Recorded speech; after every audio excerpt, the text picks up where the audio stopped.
much men sow, least he shall be called by. So this is supposedly saying that Jesus prophesied against Paul because it's assumed that Paul was trying to change the laws and so on. Um, Paul elevated the law to a spiritual level, and it became confusing when he spoke about things with regards to the law. His most important statement, I feel, is in Romans 2:12 to 14, where by his own explanation he shows that everybody is under the law and that there are even some of us amongst us that actually have the laws written on our hearts and therefore do the works of the law and are then a law unto themselves. When Paul says esteem one day and then the others, what's wrong with esteeming all of the days? And then, somebody would say, well, you're making the Sabbath not special. Well, here's what's special about the Sabbath.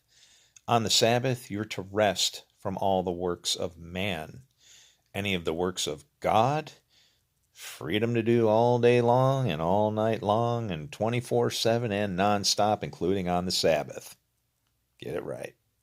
And probably lastly is the verse where Paul sounds almost like he needs medication or something, because he says, what I want to do, I don't do, but that what I do not want to do, that I do. What he is referring to is the use of his body by God.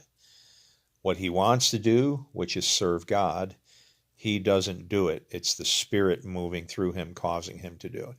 And to make sure that he cuts the baby in half, he assigns the works that he does not want to do as being bad, obviously, and thus responsible for them and vindicating God of them.